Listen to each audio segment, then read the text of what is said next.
Hello, and welcome to another episode of the Hannukah Erotica Book Club podcast. I'm Raizel, and I'm joined by my co-host and stepsister, Malya. Hi, Mal. Hi. How are you? I'm good. You know what was, I listened to the last episode that we recorded, and I thought the funniest part was, so we recorded it right before Hannukah, but it was being released on Hannukah. So the second we started, we were both Happy like, Hannukah. Happy Hannukah! That really cracked me up. It's Hannukah. Can everyone tell? Yeah, it's Hannukah. We're happy about it. Like, it really gave us away as not pros, I feel. Yeah, we're amateurs. Yeah, it was totally amateur, but it was cute. It was really funny. Yeah. That's hilarious. That was funny. But right, we had said we were gonna do the second episode also on Hannukah, but it's slightly after Hannukah, but still the holiday season, so Still I think we're in. Still the season, and honestly, the first true Hannukah erotica we've ever read.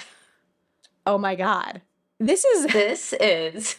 Wait Anyway, for anyone who's new here, Malya and I, on a Hannukah Erotica Book Club podcast, review Jewish romance books.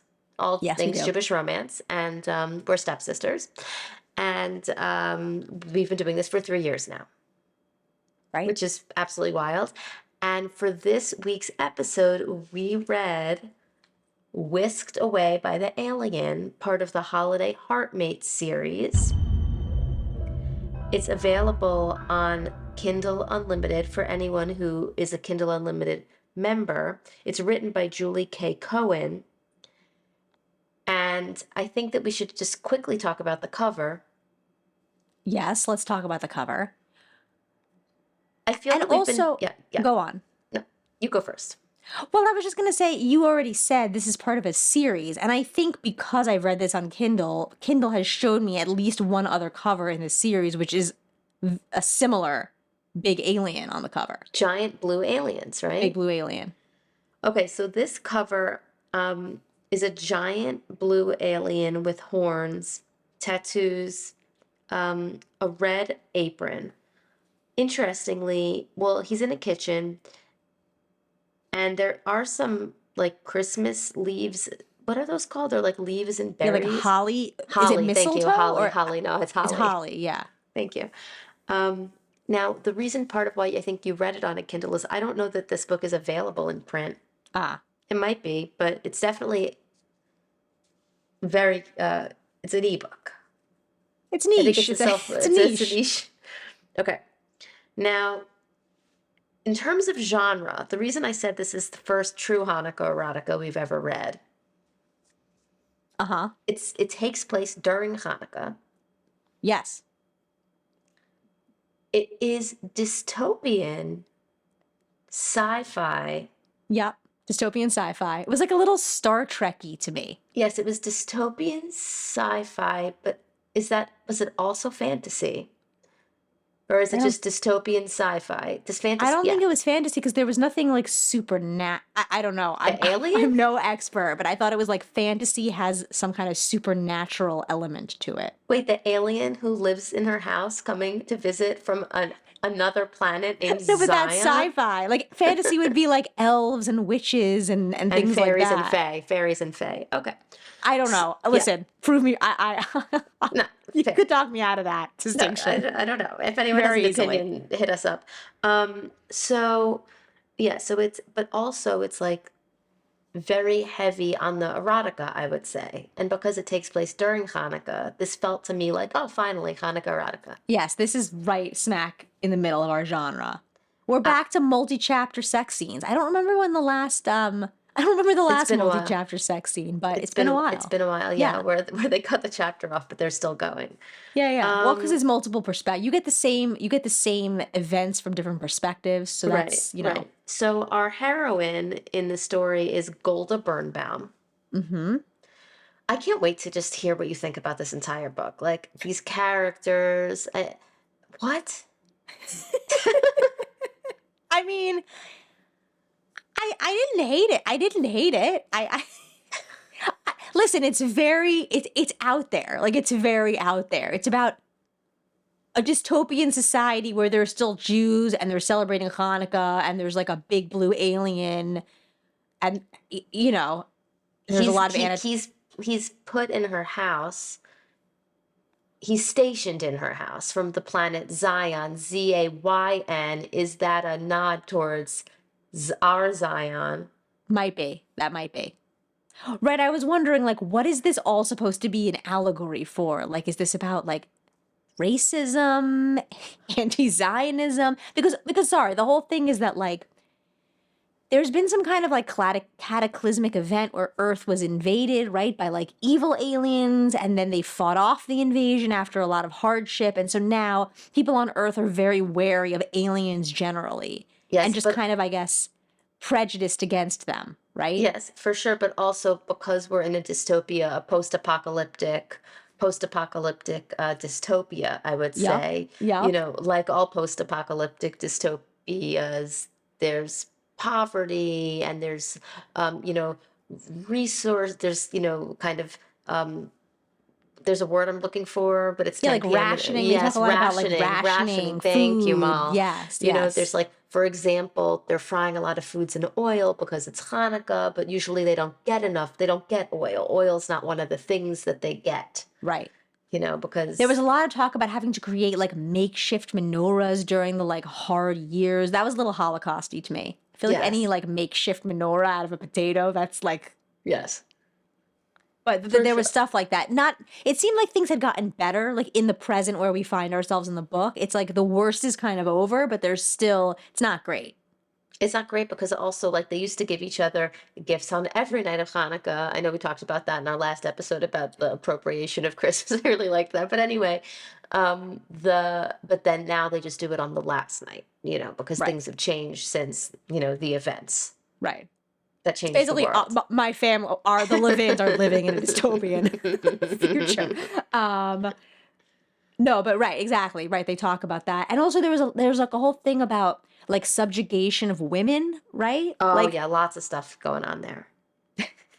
there's a lot. This book tries to cover a lot of ground, like a lot of issues, Yes, for sure. Yes. Lots going on, lots of different issues. Cast a wide net. right? So I think Golda was like she didn't really Aspirational. get it was absolutely aspirational, and it also I mean I appreciated that it was going high and low at the same time. Yes. Listen, highbrow, lowbrow, I'm comfortable there. Now, Totally. Back to Golda. Yeah. Golda's never been in a relationship, and also I feel like constantly being put down by her family. Yeah. She has Well, also she has bad self-esteem. terrible self-esteem. I mean, I think there's a lot going. First of all, like there's all this stuff again, like there's this societal stuff around subjugation of women in general. It seems like women weren't educated or were forced. I don't know what. Didn't have it seems like there was some subjugation of women that came with the whole alien invasion situation, Yeah, Julie, clarify that for us if you're listening. right? Or maybe she gets into it more in future in other books in the series. That's what Right. I'm wondering how all the books fit together. Right, all the Holiday Heartmates books. Right. Yeah. Are they all the same? Like, is it the same dystopian I society? think so, but maybe they're aliens from different planets, I was thinking. Only because And he they're like celebrating describes. different holidays? That's my impression. I like that. Well, anyway, but then also, this is the subtitle of this book is it's a curvy girl romance, and I think Gold is also put down about her weight a lot. Yes. And the thing is, like, I really like body positive books Mm-hmm. and books that tackle those issues, like body image issues in relationships and within families. Like, we've read a bunch, I like them. Mm-hmm. The way that she was put down about her body and the way that her self-esteem or lack of self, it's like it didn't actually feel body positive to me. It felt like a lot of shaming. And do you understand what I'm saying? Yeah, it felt, yes, I do understand. It didn't feel, yes, it didn't feel so entirely. It felt more like it was like, I love you even though you're like It, not so desirable. Like not so desirable, but like it felt like it was so extreme in the well, portrait. but also part of what felt extreme is that the reason that he was able to love her, I feel, in her eyes was because he was so giant, because he was a giant alien that she was like small to him.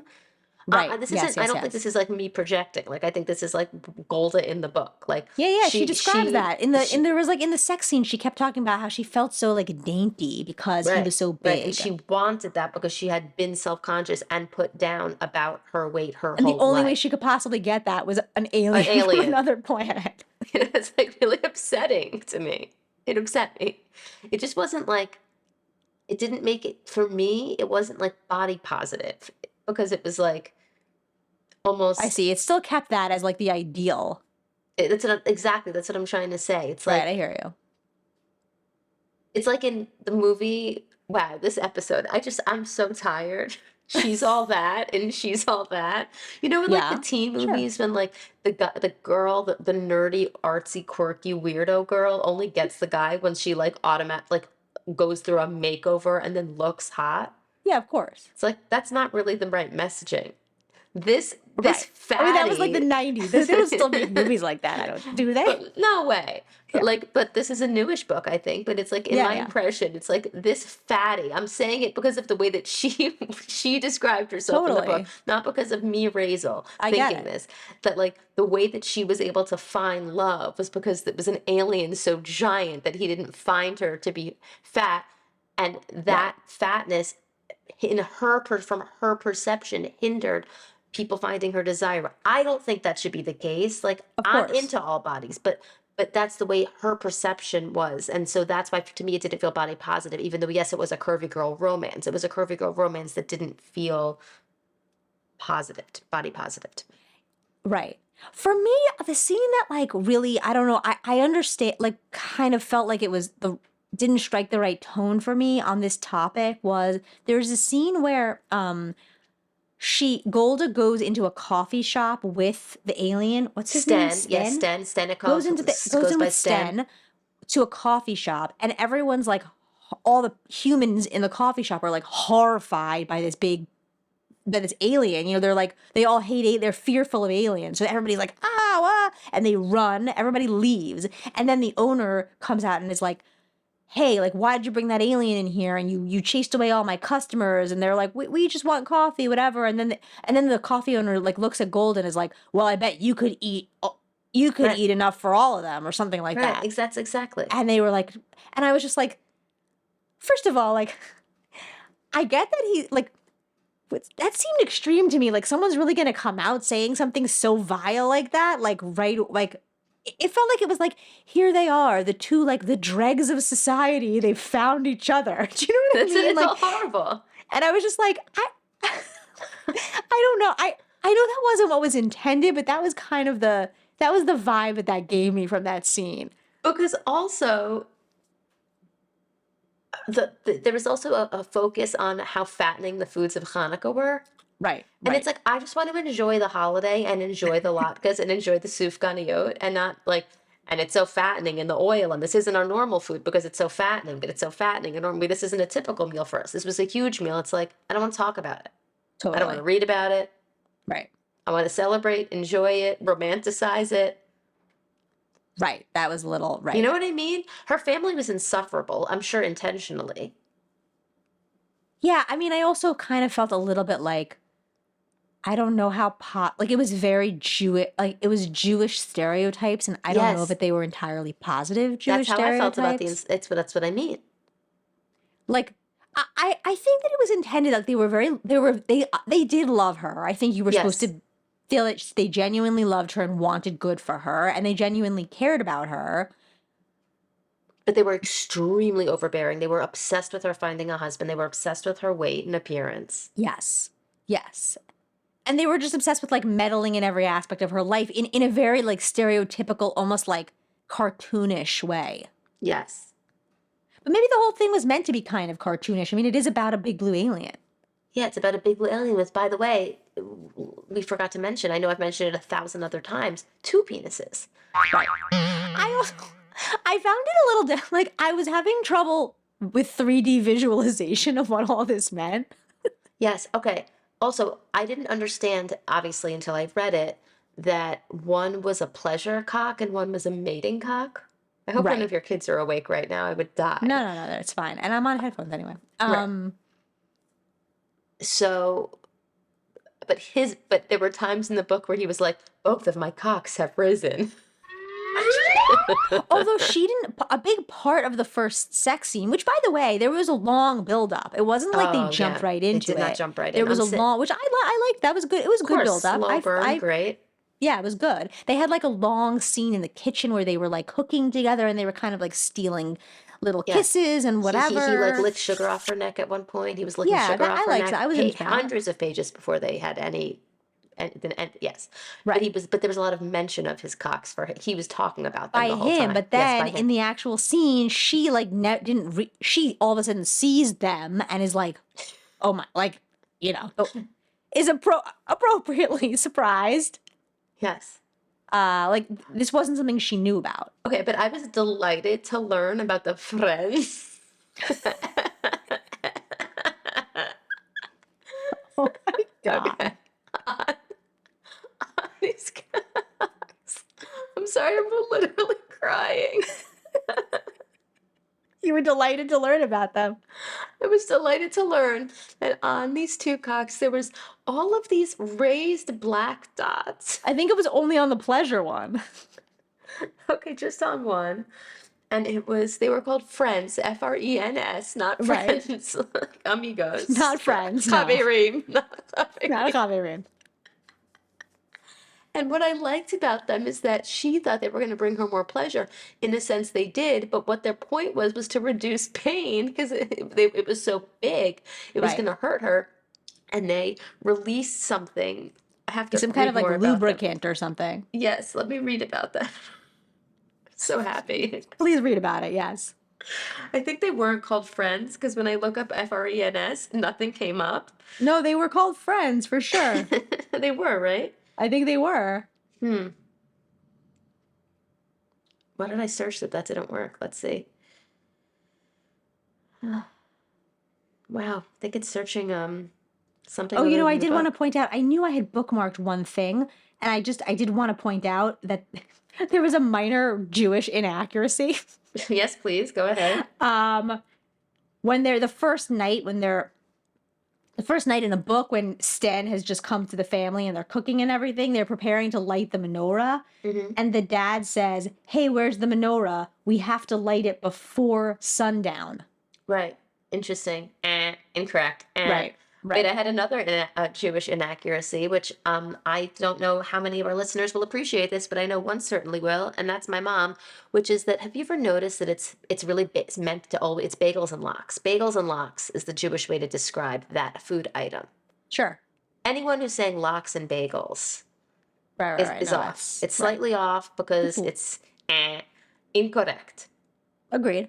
Bagels and lox. In this book, lox and bagels comes up. Oh, really? I didn't catch that. Yeah. I agree. Yeah, that's Yeah. that's not quite right. Wait, I need to find friends. But I'm interested in what I'm assuming Julie Cohen's a Jewish author. I do think so. Some of the readers were so happy to learn about Hannukah through the book. I read some reviews on Amazon. Oh, that's nice. And I was just thinking, wow, that's interesting because, I mean, there were the foods for sure, menorah for sure. But there were some inaccuracies. But you know what? Maybe like that was thinking about Shabbat candles. Yeah. It seems like it's mixing it up with Shabbat candles, which you are supposed to light before sundown. But I just feel like, I don't know. So most people associate Hanukkah candle lighting with nighttime? Darkness, yeah. Right. I believe so. How was your Hanukkah, by the way? Oh, it was really nice. Yeah, we went to, I went to my first, you would appreciate this because this is a regular thing for you, but I went to my first ever professional basketball game, NBA game. How was it? It was fun. A regular thing for me is that we sell all the tickets. Oh, it was Jewish Heritage Night at the Barclays Center. There was a menorah made out of basketballs. That's really fun. And the Nets played some other team. The Heat, they lost. The Nets lost. But, it was a good game. We had fun. I didn't realize what a, production these basketball games are. Oh, yeah. It's like a multimedia show. Oh yeah, big production, tons of music, the Music, like screens, the the sound, like screens, yeah. even when there's no, Oh I yeah, wasn't thinking countdown. I don't even know. There's all drops constantly, lights oh throughout the stadium. I just bananas, wasn't bananas, yeah, didn't entertainment didn't expect it. It was great. completely. Yeah. The reason I couldn't find Friends is because it's Frem, Frem, and I found it. Oh, okay. Okay, Glad so you glad you realized that. yeah. Okay, so okay. Well, also he talks about his Sholani the whole book. His Sholani Right. is his heartmate, his Bashert. Right. He's aware that she is his Sholani the whole book, basically, because Right. she made both cocks rise, not just the pleasure one, but Right. also Right. The mating one the only mating cock works will for the only rise Sholani. for the Sholani. And Yes. so Yes. he knew, Sten knew immediately upon meeting Golda that she was his Sholani. Right. That was a little Avatar to me. You know what I mean? Yeah. Mm-hmm. Wasn't that a For whole sure, thing? because it We are sounded mated like before Awa. yeah, yes, and because it sounds like another, yeah, Sholana, yeah, for sure. Okay. It feels like silk over an iron rod. That must be her talking about his one of them. My eyes roll back in my head at the sheer pleasure of her hand on me. The sensation in my mating, it is the mating, in my mating cock has to be 3 times of that of my pleasure cock. I'm struggling not to thrust into her hand as my body, my body craves. She needs to become comfortable with me. Skipping around, skipping around, skipping around. With the playfulness in her voice, my horns dip back exceedingly far. What is the other cock for? The one with the black bumps. That is my pleasure cock, the one we use with females until we find our Sholani. The bumps are Frem nodes. By the way, Frem nodes? For something so nice. Call it Nice something because it's nicer. I think here, I'll describe them. Frem? Question mark. The bumps are Frem notes. She goes, Frem? Her hand slows, yet the pressure building within me doesn't subside. I want to release inside my Sholani, not in her hand, not our first time together. Frem strengthens the female's orgasm by lubricating and relaxing the muscles here. I slide my hand in between her ass cheeks to her back hole, and here my other hand moves to her slick folds. Her eyes lock on me, her nervousness clear. I must do better for her. Close your eyes, Sholani, relax. Should I keep going? I mean, Anyway, there's more on the Frem, but the Frem is the there friend to. winds up being helpful, right? Yes, because he's very big and Right. she is not. Right. Right. She's dainty. And my primal needs demand I thrust, but the Frem needs time to work. Oh, yeah, see, wow. the Frem's doing its job. Yeah. Yeah. And gotta he's set covered in. he's covered in Frem notes that I think seem, great. So Yeah. It's very egalitarian. yeah. Yeah. Her grip on my horns tightens as oh my God, I can't. This Oh, book right. is The true. horns also have like an erogenous zone. That's very Star Trek to me. Yes, In this- Star Trek, there was this race where they were like, there was their ears, right, William? Wasn't there a race where the ears were like a sexual organ of some kind? I'm looking to William for his Star Trek expertise. But yeah, there was a race where they had these big ears, and the ears they would like rubbing they're called Ferengi. William is messaging me. The Oh, great. Ferengi. Yeah, great. So similarly, I think he had like Yes. bumps on his horns. Yes, there was not something with the Frem, horns. but something where the horns were erogenous. Yes. Yeah. Yes. Then she's falling in love with him completely. He loves her. He's completely certain, obviously, that she is his Sholani, his heartmate. And then he's sort of holding this information back, which is that he's leaving, and she thinks he's leaving for California, where he's going to be stationed next. No, Golda, I'm not being. It's not California. I'm leaving for Zion. What? Were you pronouncing it as Zion or Zion in your I head? think Zion, yeah. Yeah, yeah. Anyway, You also skipped over, there's a whole like action scene where he gets shot. Oh, it's like in like a factory? Yeah, it's like the factory where she works. I wasn't following that completely. There was like something with her boss was like sabotaging his own factory, and she caught him, and he was there, and then they were shooting. Yeah, there was like a chase scene. There was a chase scene, yes. He was like protecting her, and then there was a gun, and he got shot. I think he like protected her, and he took a bullet for her, was the impression I got. Right. Then she had to Oh, leave yeah. him to get help. You know, by the way, part of why I didn't skip over that is it comes after the Frem scene. No, after the friend, but I think before No, he reveals that he has to go back to Zion. it can't be because it was in the bottom last of the paragraph I was just reading. But yes, they Oh, go to the really? warehouse. They go to the warehouse Okay. after that. Okay. So maybe I'm Hmm. getting my plot You're points confused. because they have sex more a few times. No, I know. Oh, I know. Because I remember because somehow like it's like he gets shot and then she has to leave and get help, but then suddenly they're like in the middle of like a double penetration scene. I didn't quite I felt the segue there was weak. Like I didn't I was like, wait, how did we get here? I thought he was shot. He's like made a complete I don't know what happened there. Like, can he heal miraculously quickly? Like that just seemed like it became a non-issue very quickly. Yeah, you're right. I'm not sure about that. Okay. I mean, I went with it. Me too. Yeah. I'm not sure about his recovery or how that worked, but It seemed like it wasn't a problem. it wasn't an issue for his penises, No. which he would never use that word. He exclusively said cocks. Yes, which yes. Only that. Yes, right. I'm just Also, looking there for was the like a scene. terrible scene with her sister where she tries to get like food out of her sister's fridge, and the sister like pasta out of her sister's fridge, and the sister's like, "That's too many calories. Get the celery from the bottom," or something like that. Yes, that's what I'm saying.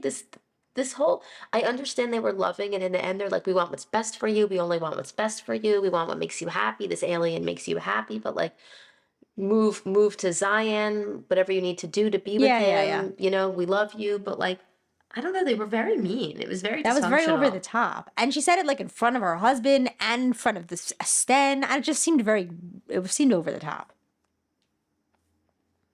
Yeah, I agree. But I think it was like an exaggerated exaggerated reality in a lot of families. Like I'm sure. Yeah, of people, course. Yeah, you yeah. know, oversharing and sharing their everything they think about things that aren't their business at all, and you know, Right. It just but it felt was like very again, it was like a exaggerated. cartoonish sort of Jewish stereotype. Yes, I think that part of why it felt so yucky was because this is a Jewish book, and so I think we were like bristling at what felt like a stereotype. Right. Yeah. There was also like a funny thing about how they were all talking about the bubby, and Sten thought that like the bubby was some kind of like tough warrior because of how they were all describing her, but really she was just kind of like A you know, grump. like a grumpy Jewish yenta who just like speaks her mind, basically. But even the way the sister was like, I remember this where he was she was like, "Oh, you speak English?" When she met Sten, Golda's like, "Yeah, he speaks English and Xanthan and a little Yiddish." And she's like, "Yiddish?" Like she's like, "Yeah, he met Bubby." And she's like, "Oh, my sympathies." It's like Right. that is so mean. Right. But I think that was again, that's also like That's your such grandma. a like an over the top stereotype. Right. Like everybody's like, steer clear of Bubby. She's like I don't know. Right. She's ruthless. I don't know. Again, it was just like an over the top version of a Jewish stereotype. Yes. For sure. A lot of that stuck out. This book was like I thought like very long and like had a ton going on, and I was expecting like a novella, I think. Yeah, Especially because no, there's like I so said, it many of tackled a them. lot of topics. In general, Yeah, I please. like in general, how do you feel about either sci-fi or dystopian books or like post-apocalyptic stuff? Like it, like all of it. Yeah, I like post-apocalyptic stuff more than sci-fi and aliens, I would say, but like Yeah. a post-apocalyptic dystopia in general, great, sign me up. Love it. I like the world building, like I like it all. Yeah, I'm into I agree with you, and I like the aliens too. I like Star Trek, I liked all that. I like all that stuff. I like the world. I like the different species and the ways that they, you know, are maybe like able to tackle issues that modern issues with kind of like a new, in a new way because it's like a little more distanced. I think it's cool. I do too. So I think that the idea that like a I don't Jewish know how family. sexy I find a Right. blue alien. Oh, no, I didn't, this was not doing it for me. Right. It's But very also, extreme. It feels very but extreme. because also though, like, their connection, like, he was very protective of her, which was very nice. He seemed to really appreciate her. Like he really just I liked he had good just descriptions of her as being so warm and open and so, like entirely herself. Like I felt like he really saw who she was and appreciated it. I would say that this is part of it. The conversation and characters lacked depth. Right. And I think that part of what didn't feel sexy was that we couldn't really like get to know him or her, actually. I think Right. they lacked depth. And so their conversation was surface. Right. It wasn't like meaty. But that's what I'm saying. I felt like they were almost relating because they were both these dragged like outcasts. Right. You know what I mean? Like I felt like what you saw most of their connection was how like the shopkeeper was basically chasing both of them out. Him because he was a big blue alien and her because she was a fatty. Sorry, I'm so sorry. I don't want to offend our No, listeners. I'm not saying it because but, I think it. I'm just again, saying we it don't because think that exactly. She just leads with that in this book. She leads with it.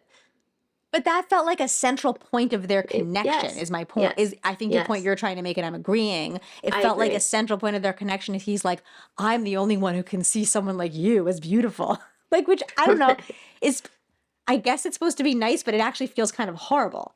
Exactly. It felt mean. And Right. again, I know it didn't feel And because he's like an alien from another world, like that just seems like no earth, no right. human man would ever. Right. You know what I mean? Right. That's It's like I felt like that it's was the so implication. it's like it's the opposite. There was this book I once read, I maybe have mentioned on the pod in the past few years, but it's called One to Watch.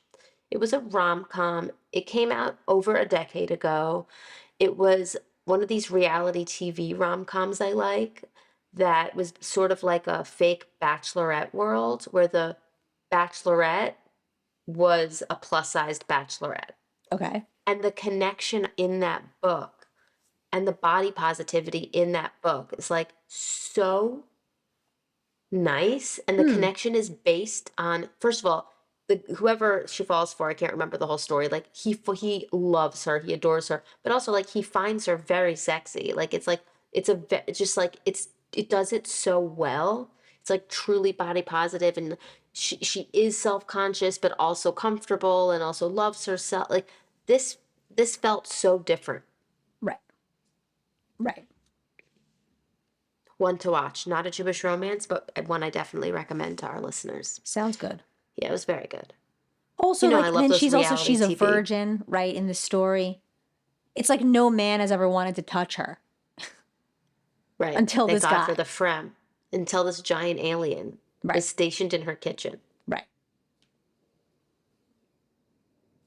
I also, again, just going back to the double penetration for a minute. I'm in that chapter right now. Like, I was having difficulty visualizing what was going on. Like, so it was like, the conceit was that, like, only the mating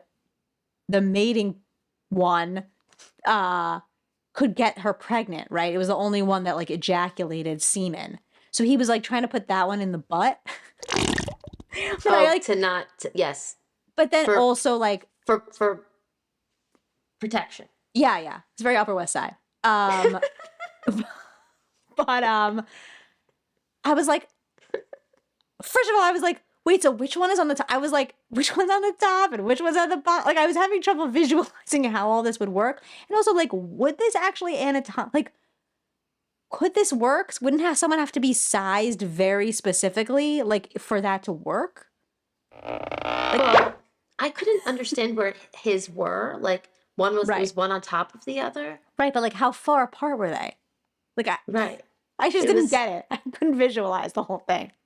Yeah, I had a harder time visualizing it before I read it. Okay. I guess that makes sense. It's not so important. For me, I think you're I supposed to saw just suspend your disbelief Page and go with it. 186, page 186, right here. For those reading along with us, you can Yes, skip ahead yes. to page 186. I Yes. slide back onto his mating cock while his pleasure cock coats and enters my backside. Yesterday I had both cocks in me, but not like this. Those bumps stimulate me as he eases in while also creating a tighter. Sorry, I'm reading this. This isn't helping at all. My point is, I don't think I read all this too, and I get it. I think you're just supposed to go with it. Like, I don't think you're supposed to be overthinking it. I think I was, because the blue alien thing, it just like it does. I go to an intellectual place with it. Right. Okay, but here, this might be helpful in terms of logistics. From below, Sten thrusts over me. From below. From below, Sten thrusts over and over, driving himself deeper each time. I hold onto his horns for dear life, riding him. Suddenly, I understand the term in a new light. He's a bull between my legs, pounding into me with heavy balls slapping against me. It's all I could do to hang on. Is that Oh a my term? God. No, let me A tell you bowl something. between my legs is a term? I No, never heard that. I hold on to his thorns for dear life. Maybe I understand the term in a new light for dear life. I don't know. Is it I for don't know what dear term. life is the term? I don't know what the term is. Okay, but can I, in this, I have something to say. I have something to say. It's Please. unrelated to, sorry I took you on this journey, but it's all I can do to hang on. Why is this an expression used in books and nowhere else in the world? It's all I can do, but blah, blah, blah. It's all I can, that comes, it's a constant thing in books. And it's all I can do to, that's Right, but not, no one talks like no that. one speaks that way ever. It's not part of conversation. It's only in books. I don't get it. Oh my God. My pussy You know- tightens and I'm about to leap off that ledge. You are mine, Golda Rose. Yes, warrior. You will have no other male ever. There could be no other. Only you. Also, what male? No one wants her. That's the whole Right, point. She keeps exactly. talking about it. Words appear in my head. I don't know what they mean or how they came to be there, only that I must say them. Are you ready? Aji Khalif Atsov Miz Sholan. Oh no.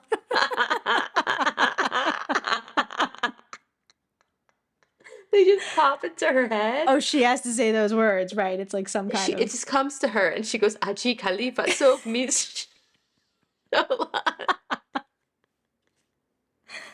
Wow. Okay. I just, oh my God, again. His hand, I'm skipping around. His hand pets my hair down my back as he presses his mouth to my ear. Aji Khalifa, so Oh, again. Okay. Sholani. Because no, she said Sholani, he says Sholani, you know, because it's gendered. Those are those are almost the same words I said to him. I'm too exhausted to move. He's become my mattress. What just happened? We made it, and we spoke the words that bind us as Sholan and Sholani. Oh God, it's all very funny. Avatar. It really is. Yeah, we are mated before Awa. Awad is done. Oh, Exactly. that is funny. It's really funny. Loved Avatar. So good. Did you see the sequel? It was so good. Now Me either. I'm laughing. I'm crying. Oh my It was God. really funny. All right. Anyway, TLDR. He has to leave, go to another planet. Her family convinces her to go. Yeah. She moves to Zion, or does he end up coming back? I don't know. I thought she moved there. Yeah, she moves there. They all want her to be happy. We want you to be happy. She's right. It's tearing me apart. I want to be with Stan. I didn't think I could leave my family, but they're all telling me they'll be fine without me. Yeah, they'll be fine without you. No one in this world likes you. You just get shunned out of coffee shops anyway, so you might as well leave. Yeah, and even if I never see them, the love will always bind us, all of us. I hug Rachel and Sadie, then Bubby. I dash into the kitchen and kiss my mom and give her the world's biggest hug. No words pass between us. She understands. Take your coat, Goldilocks, blah, blah, blah. She leaves. She makes it to Teterboro Airfield B. She goes to the alien ships. First, they don't let her enter. Whatever. She moves to Zion, or Zion. But really, it's Zion because, you know.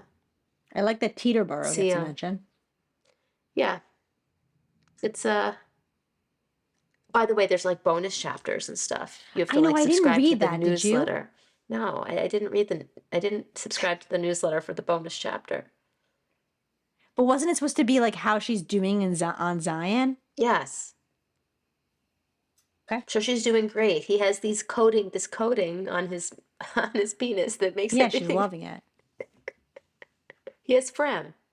His friend. He described his family. They seemed lovely. Is she probably getting it? You know, she's in with them. Yeah. I remember at the very beginning, he's like, these people are different than my family. Like the love is there, but they're having four conversations at once and they all seem to be able to follow it. And I was like, relatable. Right. But I don't know. I also feel like that's like It's all families. that's every ethnic family of Every any kind. family. It's like my big Yes. fat Greek wedding. I Exactly. don't know. It's just like Italians, generic. it's everyone. Yes. Whatever. It's not just Jews. Right. So that's what I'm saying. I felt like it really played. It played on like the very basic sort of stereotypes about Jews. Yeah. They're loud. They're all talking at once. They're in each other's faces. They're fat shaming. Like. Yeah, all they want is for their daughter to be married off. Are you gonna Right. get married? Yeah. Right. Be thin and get married. All that being said, I still think it's cool that we have so many Jewish romance books, including an alien sci-fi curvy girl romance. Totally. I like that this is a genre that exists. I think it's very I liked the dystopian future elements of it. And it was entertaining. I was entertained. Oh, definitely. I highlighted the whole book and read it all to you. It was all I could do. It was very imaginative. Sure was. Who could make I mean, I don't know. Certainly Kudos not to Julie me. K. Cohen. Certainly not me. I mean, I couldn't even write a page. Yeah. Unless it was one of those books in like the form of texts. Which, by the way, I love those. I do love those books. Yeah, those books are great. And I feel like in the about the author, it kind of is like, you know, this is a person who has like a day job, a family, and still like this is her passion, and she finds time to write these like unique, creative books. It's really cool. It's really cool. And honestly, aspirational. I would love. It's so cool to be able to write and provide these books for the readers. Like there's people who loved this book in the reviews. Yeah, I'm sure that like for the people that this is like because it's so niche. I'm sure it really like hit the spot for some people. I know. Which is It great. did. It sure did. So that's Whisked Away by an Alien. And I have good news, which is that we have a next book that we can announce. Because I told you I reached out to Jennifer Wilk to see if we could read Falling for the Rabbi for our next book. Oh, great. Because it comes out February 25th, and we were going to release a January episode. And she said that it would be great. It wouldn't be a problem at all. Great. So for our next book, we're going to be reading Falling for the Rabbi. And that's a book by Jennifer Wilk, who also wrote... It was a book that we enjoyed and sang Gautier to. Was it Home for the Holidays? Home for the Holidays. Was it Home for the Holidays? Yeah. Was it? Yeah, maybe. Yeah, I think it was. So. Yeah. Okay, so you want to hear the description? Yes. A rabbi is furious when his matchmaker's friend Emma disrupts his childhood home with her bookstore plans, but then repeated encounters challenge his initial resistance. Oh, sorry. No, there's a lot more. That was some abbreviated thing. Can opposites attract when tradition stands in the way? Josh Axelrod is incensed. Axelrod, I mean. His matchmaker date brought along her annoying best friend Emma something or other, the same Emma who's ruining the house filled with the young rabbi's childhood memories and turning it into a bookstore. Okay, maybe it's the same. Sure, she captured his attention, but no, just no. Emma is too impulsive, too out there, and he's a rabbi for God's sake. Except now, it seems impossible to avoid her, and with every encounter, no feels more like yes. Perhaps the unwitting Josh and Emma were always the match meant to be. Book 1, Falling for the Rabbi of Matchmaker, a series. Huh. Jennifer wants us to remember before we read it that it's from the Reform perspective. Noted. Great. Love it. Maybe he's a Reform rabbi. Great. Okay, cool. Well, we've read a few like rabbi congregant dynamic books. Sure did. So this is curious to see where this fits in there, into that oeuvre. It's a Harlequin special edition. Cool. Believe in love, overcome obstacles, find happiness. Great. So it comes out in February. We're previewing it on our next episode. Yes. If anyone wants to read along, you can already pre-order it. It's called Falling for the Rabbi. I think people who like that Netflix show, the Right. Adam Brody one, Right. might enjoy this read. Totally. But we haven't read it yet, so we're going to read it and discuss it on our next episode. Can't wait. Great. Happy 2026. Thank you. Happy New Year. Thank you. Ending with this book. There was a big build up to this. I think this was a good. There was. We're ending with a bang here. Truly the first Hannukah erotica, real Hannukah erotica we've ever read. Yeah, it took us a while to get. I mean, please. Please enjoy. Yes, really. Okay, this episode is brought to you by Newest Traditions in Hannukah Pong. If you're looking to get a maneuver-shaped beer pong game, I don't know when you're listening to this episode. It could be Hannukah time next year. Who knows? I hear it's a very bingeable podcast. Then go to newesttraditions.com, promo code Hannukah Erotica, HANUKKAHEROTICA for 20% off. This episode is produced by William Levin. Available on all platforms. And We'll see you in 2026. we'll see you in 2026. Follow us on Instagram. Leave us a review. Thank you. Bye. Bye.